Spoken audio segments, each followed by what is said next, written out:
boleh dibilang di luar dunia gua nih. Oke. Tegang lumayan. Kayaknya kalau lagi ngebutnya di tanah anteng ya, santai. Begitu kena aspal.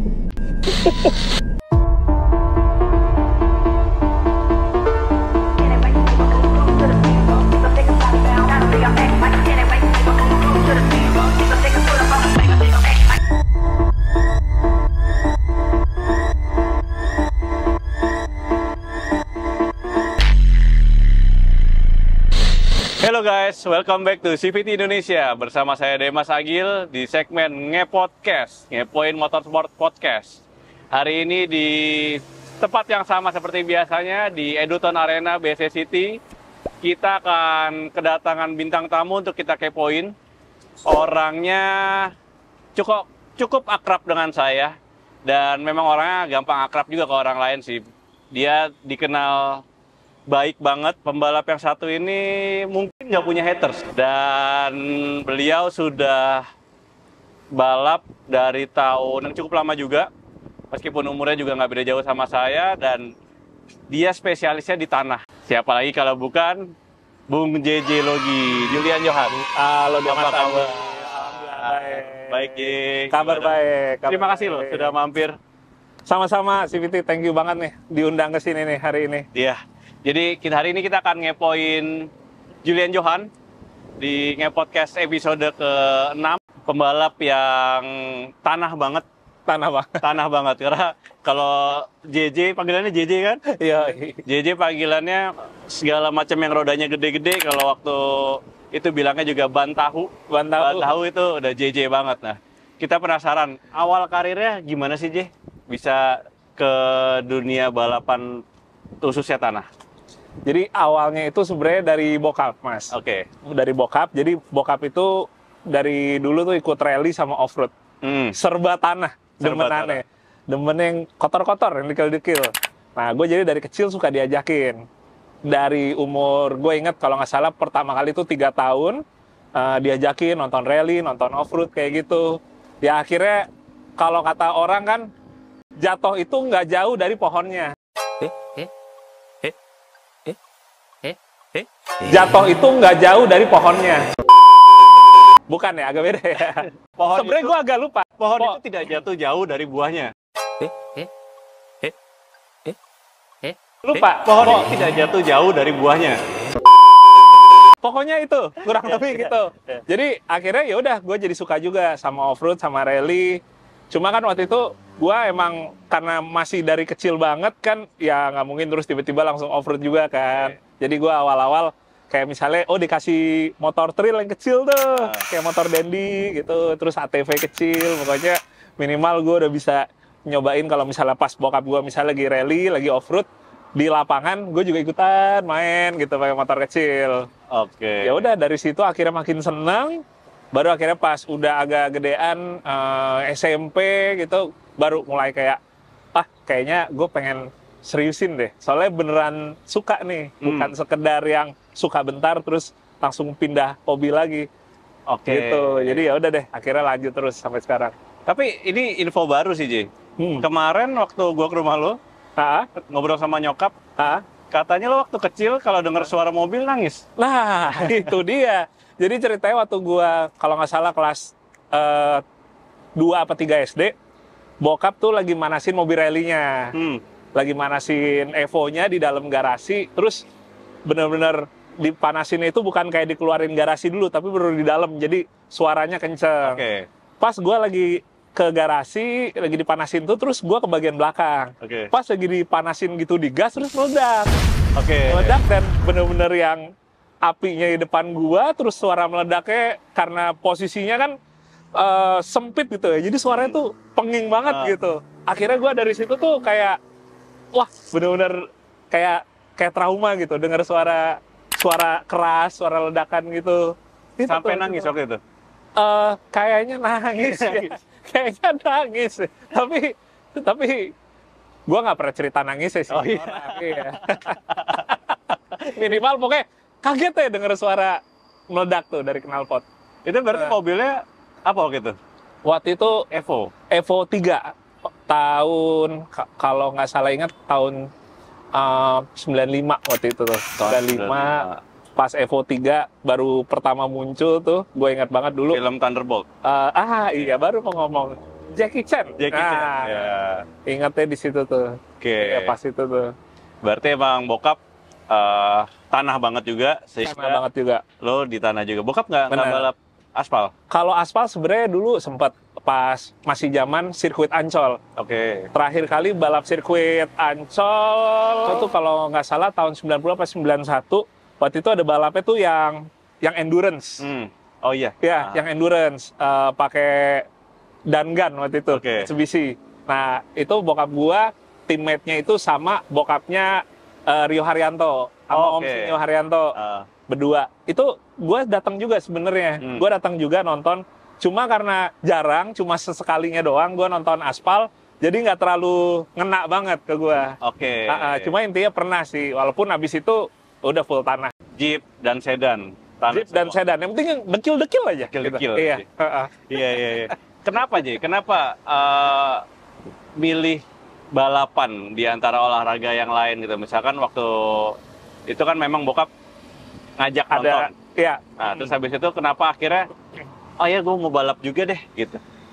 Apa ya? Mungkin kayaknya emang kalau menurut gua bokap sukses untuk ngeracunin gua. Ngeracunin secara halus, diajakin nonton, terus misalnya pas lagi kayak sempet gitu, misalnya gue duduk di sebelah nih, di mobil rally atau mobil off-road, diajak muter, ini namanya anak kecil kan, seru, gitu kan. Jadi ya udah gue kayak akhirnya makin lama makin kayak ketanam, sampai akhirnya pas gue udah SMP, baru tuh gue mau kayak fix sih, gue akan ngikutin jalur bokap gue di sini. Gitu. Walaupun cerita yang lucunya nih banyak yang nggak juga tahu nih. Gue dulu waktu SD itu sebenarnya nggak ada niatan, bukan nggak ada niatan. Gue nggak terlalu segitunya sama otomotif waktu SD. Jadi walaupun gue diajak sama bokap gue buat ngeliat off-road atau rally, tapi gue sebagai penikmat aja. Gue masih belum mau kayak, wah gue satu hari harus gue yang dibalik setir nih. Gue belum kayak gitu. Soalnya dulu pas SD, apalagi udah kelas 4, kelas 5 SD, gue lagi seneng-senengnya sama musik, sama ngeband. Oke, drummer. Yes. Yeah. Main drum. Gitu. Jadi dulu, wah anak band banget lah. Anak band banget. Mungkin gue sempat udah cerita ke beberapa orang. Jadi dulu itu waktu pas gue SD, udah ditanya gitu, mau nggak nanti kalau udah agak gedean, udah bisa nyetir, coba off-road atau rally.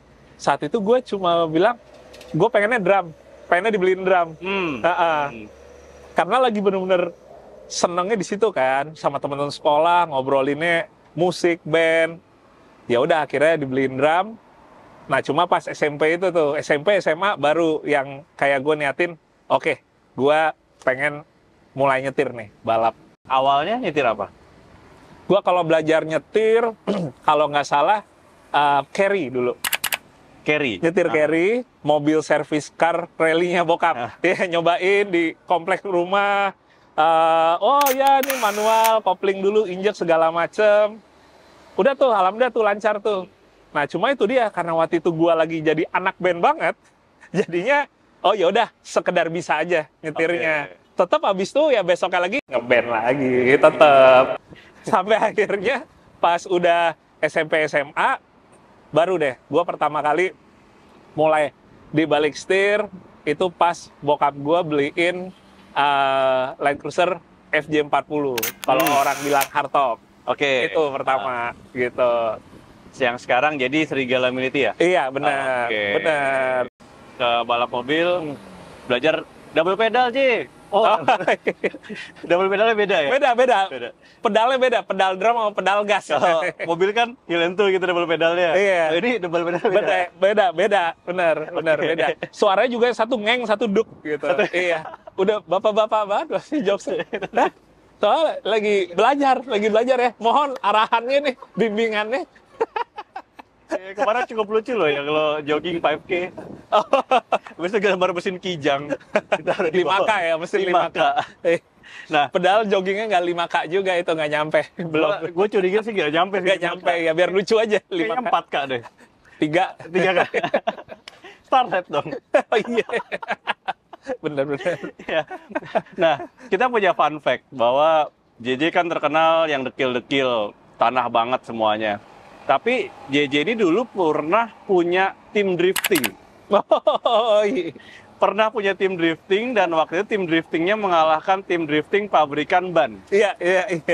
Jadi waktu itu ada tahun berapa tuh ya? 2010 kalau nggak salah. 10 kalau nggak salah. Jadi ada 2 pabrikan ban yang waktu itu lagi berperang banget. Tiba-tiba yang juara JJ Logi Drift United. Juara 1. Jadi gimana, J? Jadi kalau mungkin sekarang teman-teman online, netizen gitu, mereka semua taunya gue anak tanah kan, gitu. Otomotifnya tuh tanah, senangnya rally atau off-road kayak gitu. Tapi banyak yang nggak tahu kalau misalnya dulu itu gue sangat ngikutin drifting. Walaupun bukan jadi drifternya ya, bukan jadi drifter. Salah satunya saat itu pas lagi awal-awal Demas aktif di drift, gue ikut bantuin Demas untuk manage timnya segala macam. Sampai akhirnya di tahun 2010 kepikiran buat kayaknya bikin tim drifting lucu juga nih ya. Terus nggak tahu kenapa waktu itu karena juga Demas juga support, kita pakai namanya JJ Logi Drift United. Karena saat itu kalau di luar negeri kayak di Amerika ada Drift Alliance ya. Akhirnya kita sok-sok bikin kayak gitu, JJ Logi Drift United. Nah, drifternya ada Demas Agil, terus kayak misalnya sekarang yang pasti juga teman-teman tahu ada Rifat Sungkar. Itu termasuk skuad utamanya di tim itu. Dan pas 2010 itu, jadi ada kejuaraan tingkat nasional drifting yang lagi bertarung nih 2 pabrikan besar ya. 2 pabrikan ban besar di situ. Jadi mereka semua pada mikirnya ya juara satunya antara kedua itu. Tiba-tiba saat nyelip JJ Logi Drift United yang bikin orang, ini siapa ini? Ini JJ Logi Drift United apaan gitu. Nggak tahu aja, padahal di balik itu drifternya top-top nih, kayak Demas Agil nih. Nggak nyangka. Heboh waktu itu. Tempat heboh, pada nggak nyangka juga tuh. Bos-bos pabrikan bannya pada, ini apa kok yang penting siapa? Iya. Nah, dari sekian banyak, lo nyetir cukup banyak mobil. Serigala Militia, sampai JJ juga pernah ikut slalom pakai Sirion. Oh iya. Pernah juga nyobain. Nah, dari semua mobil itu, J, mana yang favorit lo? Semua mobil. Pernah juga V8-nya Grand Cherokee ya? Oke. Itu LS kan? Oke, ya. Itu. Oh, ini berarti mobil yang untuk kompetisi ya? Mobil kompetisi, oke. Mungkin sih si Land Cruiser FJ40 gue itu yang Serigala Militia. Karena disitulah gue pertama kali belajar nyetir sampai akhirnya bisa ke tingkat nasional, dapat peringkat nasional di situ. Serigala Militia itu awalnya basicnya adventure. Iya, adventure. Masih belum dipakai balap tuh. Belum kompetisi. Terus jadi bokap beliin si FJ40 itu buat gue mulai belajar off-road. Mulai belajar off-road di situ makin kelamaan karena waktu itu mulai rame teman-teman juga yang pada ikutan kompetisi. Ikutan juga pakai itu gitu. Ya udah dijadiin mobil kompetisi. Oh, pasang ini dulu nih, roll bar dulu nih gitu kan. Ban masih apa istilahnya seadanya dulu, bagian shock, suspensi seadanya dulu kayak gitu. Tapi di situ akhirnya jadi belajar sampai bisa alhamdulillah ke tingkat nasional. Oke. Kira-kira mobil off-road JJ yang baru yang LC 200 akan bisa menyaingi Serigala Militia kan? Nah, Insya Allah yang bakal gue ikutin ini AXCR ini Asia Cross Country Rally. Bahasa gampangnya itu kejuaraan Dakar tapi yang versi Asia. Kalau Dakar itu dunia, ini yang versi Asia. Sama diadainnya setahun sekali juga, cuma kalau yang AXCR ini dia itu lokasinya ada di Thailand. Kalau tahun ini dari Thailand, finishnya di Laos. Seminggu balapnya, balapannya 7 hari. Nah, pas dapat kesempatannya buat bisa ikutan nih, insya Allah tahun ini bangunnya Land Cruiser 200. Land Cruiser 200. Sebenarnya sih kenapa pakai Land Cruiser, karena dari dulu tuh udah ngerasa kalau pakai Land Cruiser tuh peace of mind-nya paling dapet gitu. Peace of mind-nya, oke. Mobilnya badak, parts-nya gampang, aftermarket-nya juga banyak, buat dimodifnya gampang, mekanik lebih banyak yang fasih, buat kita ngendarainnya itu lebih nggak banyak worry-nya ketimbang mobil-mobil lain mungkin yang dikit-dikit tuh, aduh ininya nyala, aduh ininya ada bunyi-bunyi, ini apa ya? Nggak tenang kan gitu. Kayak lo pasti sebagai pembalap juga, lo tahu gimana mahalnya sebuah rasa lo naik mobil, terus lo bisa tenang karena lo tahu mobil ini bisa perform gitu kan, seperti itu. Jadi itu kenapa gue pakai Land Cruiser. Tapi kenapa Land Cruiser 200? Karena gue tetap kepengen nyari mobil yang boleh dibilang di sini belum ada yang pakai buat balap. Jadi karena belum ada yang pakai buat balap, minimal gue dapat satu value lagi dari sisi exposure-nya. Seperti itu. Jadi kayak dulu kalau misalnya gue speed off-road sempet bangun Grand Cherokee, itu kan waktu itu juga belum pernah ada yang pakai. Jadi minimal orang ngelihatnya tuh akan lebih kayak wah gitu, jarang-jarang nih pertama nih ada yang kayak gitu kan. Jadi itu dia pakai Land Cruiser 200, di satu sisi perform dia, kapabilitasnya dapat, tapi satu sisi secara buat exposure-nya tuh juga mestinya bisa lebih oke lagi. Kenapa ikut AXCR? Jadi gini, dari kecil gue suka sama rally dan off-road. Itu sebenarnya masih ada di satu dunia yang sama, walaupun hitungannya cabang yang berbeda. Gitu. Nah, kalau AXCR ini, kan nama cabangnya itu Rally Raid. Kayak AXCR, kayak Dakar, itu nama cabangnya Rally Raid. Ini kurang lebih memadukan dua elemen itu, off-road sama rally. Jadi sederhananya, lo balap dengan aturan seperti rally, tapi menggunakan kendaraan off-road, kendaraan 4x4. Itu jadi kayak gue ngeliatnya, akhirnya, wah nih balap rally raid nih dunia gue banget nih. Karena gabungan rally sama off-road. Dan wajar kalau akhirnya gue punya cita-cita, wah gue suatu hari pengen bisa ikut Dakar. Gitu, insya Allah. Ya bisa mulainya dulu ya dari, kita realistis dulu dari AXCR ini, ikat yang Asianya. Gitu. Iya. Jadi memang kalau yang ngikutin Instagramnya JJ, kalau tiap Dakar tuh selalu update. Update-annya, dan kadang emang gue suka tunggu-tunggu. Kebetulan gue juga suka males buat ngeliat Dakar website-nya asli, jadi kadang, J, Sebastian Loeb mana J? Gue selalu nanya dari gue ya. Iya kan? J belum update hari ini J. Oh iya mas, bentar mas, gue update lah. Jadi emang Rally Raid kayaknya emang jiwa JJ banget. Dan gue suka ngobrol-ngobrol di rumah sama keluarga gitu, kayak gue punya cita-cita umur 50, 45, 50, gue pengen ikut Dakar. Terus gue bilang di keluarga, kebetulan keluarga gue juga kenal baik sama JJ. Gue bilang, nanti kalau umur 50-an, aku mau ikut Dakar. Nanti mau ngajak JJ. Gitu. Amin.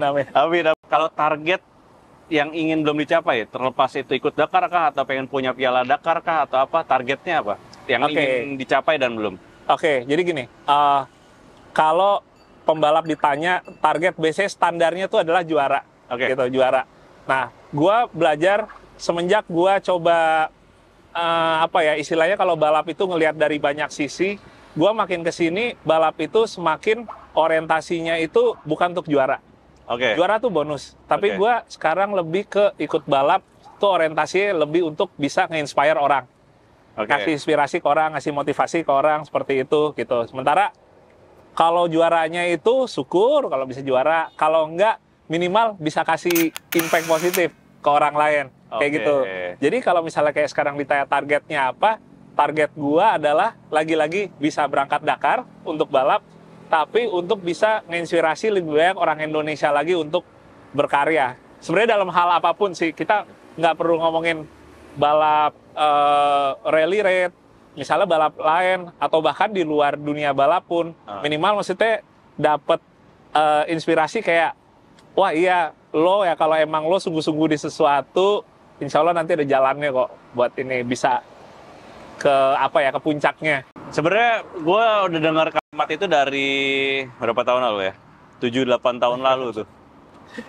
Jadi udah ngomong hal yang sama persis sama yang diomongin sekarang. Jadi sedikit cerita, gue itu orangnya kalau udah balap, gue super fokus dan gue akan menjadi orang yang sangat menyebalkan di tempat balapan. Banget. Ya, Ya. gue sangat menyebalkan. Sampai pada suatu ketika JJ yang ngingetin gue, Mas, lo jadi orang jangan gitu-gitu banget. Bahwa menang itu bukan segalanya. Balap ya menang itu bonus, tapi bagaimana lo bisa tetap baik sama sekitarnya dan lain-lain segala macam ya. Jadi dari situ gue mulai belajar untuk tidak menjadi semenyebalkan itu. Dan mudah-mudahan berhasil ya, Pak JJ. Oh, udah sangat improve.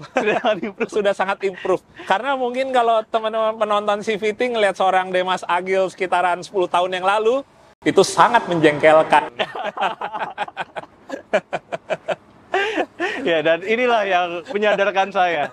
Ya, terima kasih banyak, Pak JJ. Wah, sama-sama Mas Demas Agil. Nah, kalau tadi udah ada sedikit tentang prinsip di dunia balap. Nah, kalau boleh diperjelas saya, kalau prinsip hidup di dunia balapnya JJ apa nih? Oke, mungkin prinsipnya itu sih tetap bisa bermanfaat untuk banyak orang sih. Bermanfaat salah satunya misalnya tadi inspirasi, ngasih motivasi gitu. Karena kenapa seperti itu? Gue dari kecil itu seneng sama pembalap itu boleh dibilang sebenarnya apa ya? Bukan sama yang paling jago atau paling banyak juara gitu. Ambil contoh misalnya di rally WRC tingkat dunianya. Gue seneng banget sama Colin McRae. Padahal dia baru sekali juara dunia. Masih banyak yang lebih jago, yang lebih langganan juara. Tapi kenapa gue seneng sama Colin McRae? Soalnya karakternya dia itu tuh yang bener-bener kalau orang bilang apa ya, people's champion gitu. Mungkin juara dunia baru sekali, tapi dia lebih banyak bisa nge-inspire orang ketimbang mungkin rival-rivalnya yang udah lebih banyak juaranya kayak gitu. Atau kayak misalnya di F1 Senna juara dunia 3 kali sampai 91. Masih ada yang lainnya yang sampai 7 kali gitu kan. Tapi Senna tuh tetap orang seneng dengan karakternya dia gitu loh. Jauh lebih inspiring ketimbang mungkin setelahnya yang lebih banyak juaranya gitu. Jadi gue lebih pengen gitu daripada piala gue banyak, gue lebih baik bisa nyenengin orang yang lebih banyak gitu. Wah, amin. Amin. Doa juga soalnya. Karena ini menginspirasi kita semua jadi aja. Padahal dulu tuh kayak Ayrton Senna, terus Colin McRae belum ada sosmed ya. Oh iya, benar. Internet juga belum kayak sekarang, belum dari handphone udah bisa internet ya. Tapi udah bisa menginspirasi kayak gitu. Gimana kalau mereka hidup di era sekarang? Di era sekarang ya lebih banyak lagi yang bisa ke ini gitu, ke influence. Iya sih, benar. Pesan buat pemirsa yang kepengen balap. Oke. Menurut gua yang paling penting adalah jangan takut untuk mulai. Zaman sekarang itu banyak orang tuh yang udah karena dia banyak informasi yang dia dapat lebih gampang buat dapat informasi. Jadi mereka terkadang untuk ngelakuin sesuatu tuh benar-benar harus kayak benar-benar udah lumayan perfect nih baru mereka jalanin. Lumayan mateng, lumayan pokoknya secara idealnya tuh dari A sampai Z-nya tuh udah kepegang sama dia baru dia mulai. Tapi menurut gua kalau misalnya seperti itu, pertama biasanya nggak mulai-mulai. Yang kedua, kita belajarnya malah lebih kurang. Jadi anggap contoh misalnya kita mau ikutan off-road misalnya dunia gua ya. Kalau tunggu mobil lo sampai udah bener-bener speknya wah tinggi gitu, lo belajarnya akan lebih kurang daripada lo mulai off-roadnya itu dari mobilnya yang masih dari standar. Seperti itu. Lebih baik lo dari standar, lo udah mulai, karena di situ lo akan dapat lebih banyak pelajaran. Timbang mobil lo yang udah canggih, udah serba kayak ya lo merem aja juga kasarannya juara gitu. Seperti itu. Mulailah dari awal. Yang penting tetap kalau kita ngomongin balap, faktor safety tetap nggak bisa diabaikan sih. Minimal persyaratan untuk yang safety-nya kita penuhin, sisanya yang sifatnya lebih ke performa, itu bisa sambil berjalan sih. Kita upgrade lagi. Seperti biasa, kita tadi sudah mengadakan keseruan yang tidak kalah seru dari obrolan-obrolan ini.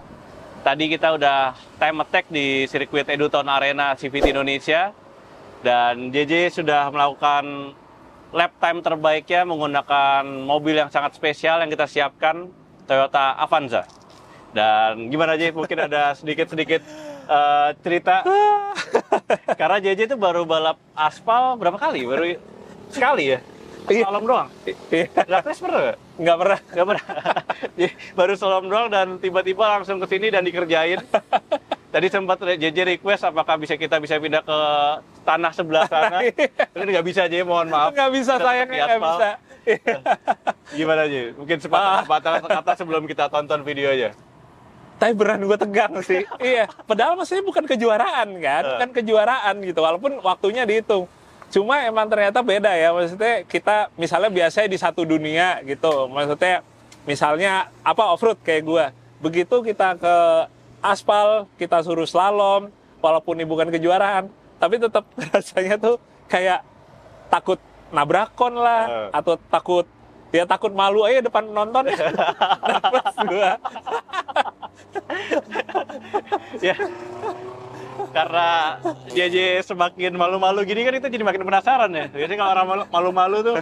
Nah, buat yang penasaran, mari kita saksikan video dari JJ melakukan time attack di sirkuit Edoton Arena CVT Indonesia.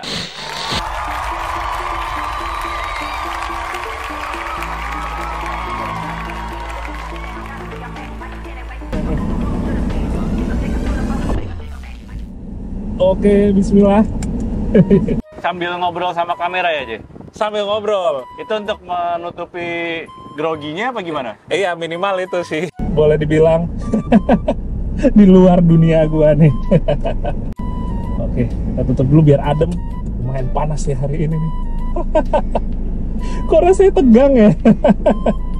Begitu kena aspal, rasanya kayak nggak biasa. Nubi ini di aspal nih. Oke, kita mulai. 3, 2, 1, go!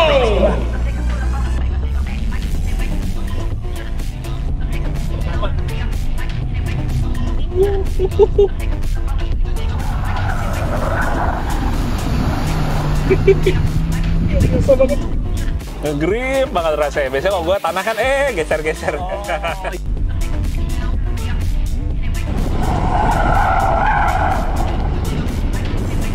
Kenapa? Karena mobilnya juga dia canggih sih. Wah, masuk itu bisa.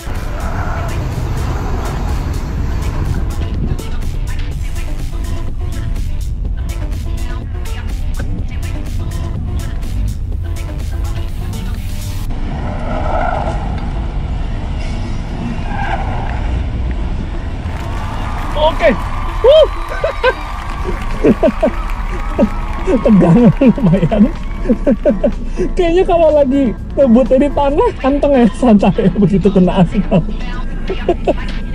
Rasanya mendibar. Itulah tadi JJ melakukan time attack di sirkuit Edoton Arena CVT Indonesia. Di sini ada leaderboardnya nih, J. Leaderboardnya. Kira-kira lo ada berada di mana, J? Waduh. Tadi sebenarnya kepikiran, wah harus bisa bikin gebrakan nih. Wah, digebrak. Oh, bukan itunya. Bukan. Bikin gebrakan, bikin yang pertama kali kepala 4. Mendingan ekspektasinya direndahin dulu. Ini para senior semua nih. Para legend, pembalap aspal semua. Iya, betul, pembalap aspal semua. Pembalap aspal semua. Kayaknya bentar, gue saran abis ini yang pembalap tanahnya dibanyakin ya, biar ada temennya. Oh iya, boleh. Kira-kira di berapa aja? Masa 40? Dengan 40? 39 gede, iya. Berarti posisi mungkin ada di sini ya? Iya, mengisi kekosongan di bawah. Oh, ini iya. masih luas, jadi minimal gua bantu nopang waktu yang lain. Bantu nopang. Di bawah. Ya. Dan gue udah pegang ini waktunya. nih. Oh iya. Sebenarnya dari tadi sudah gue pegang. Tadi ke bawah angin, tapi belum sempat lihat soalnya gua nggak ngerti itu. Langsung tutupin dia aja, gak boleh lihat. Dan penasaran? Iya. Waktu dari Julian Johan adalah 37 detik. Wah! Oh, kaget gua. Oh, masih ke kepala. 3 ya, 3 tuh. Ya, lumayan. Oh, lumayan. Lumayan. Beda Alhamdulillah. Iya. Beda 0,6 doang sama Jimmy. Wah. Kaget loh. Wah, lumayan. Maaf ya. Oh, lumayan. Meskipun kamu banyak memberikan wejangan buat kita, tapi kamu harus kita geser sedikit. Jadi lebih legaan. Keren loh, J. Keren loh. Masih kepala 37 sama kayak Om Jim Look. Wah, tidak menopang. Iya. Nggak menopang. Aduh. Rasanya gue pulang dari sini agak lebih tenang. soalnya gue jujur, gue sebelum kesini tadi sempat nonton dulu kan episode yang Om Fitra kan, Om Jim Look sempat nonton juga gitu. Waduh, ini minimal dari yang udah tayang ya pas video ini syuting kan nih dua-duanya kan yang emang inilah pembalap senior apalagi di tanah gitu kan. Waduh, ada slalomnya juga. Soalnya pas kemarin lo ngajakin, gue belum tahu kalau ada slalomnya. Kirain podcast doang gitu. Pas ngelihat itu di YouTube, waduh, ada begininya nih. Coba deh nanti pas sampai ke lapangan bisa nggak ya minta di tanah geser. Ternyata lobbynya gagal. Tapi lumayan. Inilah yang memang membedakan kita dari podcast lainnya. Oh iya, mani keren. Jadi terima kasih sudah mau mencoba di aspal. Ini time attack keduanya karena yang pertama dulu ikut slalom di mana ya? Di sini juga ya? Iya. Di yang belakang situ ya? Bener. Oke. Sini juga. Ini untuk kedua kalinya dan menegangkan, tapi ternyata catatan waktunya menurut saya sangat bagus. Dengan tidak terbiasa di aspal, dia bisa cuma beda sedetik doang sama Om Fitra, 1,6 sama Om James, dan cuma 0,6 sama Om Jimmy Look kita, itu udah keren banget ya. Thank you. Mau minta sedikit tips-tips kalau di off-road dan di rally itu kayak gimana sih, tips-tips mengenai entah berkendara apa yang misalkan kita bisa pakai di jalan raya. Contoh, mungkin kalau tiba-tiba kita ada banjir, atau ada apa, itu tips simpelnya aja yang kita biasa sering ketemu di jalan. Oke, mungkin kaitannya kalau misalnya yang dari dunia gua ya, kayak dunia lain misalnya, dari dunia off-road gitu, yang biasa banyak kepake itu ke dunia kita hari-hari gitu di jalan, biasanya kaitannya sama jalan rusak sama banjir. Kalau misalnya mungkin singkat aja, kalau misalnya kita untuk yang kayak ngelewatin jalan rusak, hal paling simpel banget, orang biasanya kalau ketemu jalan rusak, terutama kondisinya lagi ngebut, lagi agak kecepatan tinggi, itu mereka ngeremnya lumayan seadanya tuh. Yang sering kejadian, mereka ngeremnya hard braking pas sampai ke bagian lewatin jalan rusaknya. Yang paling benar itu adalah kita kalau misalnya ngerem atau hard braking ketemu jalan rusak, biasain pas kita udah mulai masuk ke jalan rusaknya itu, remnya itu udah diangkat. Karena kalau misalnya kita hard braking sampai mobil kita masuk ke dalam, itu posisinya mobil lagi neken depannya. Itu yang akan bikin lebih gampang, bikin kaki-kakinya tuh capek atau ada yang rusak. Terutama kaki-kaki depan.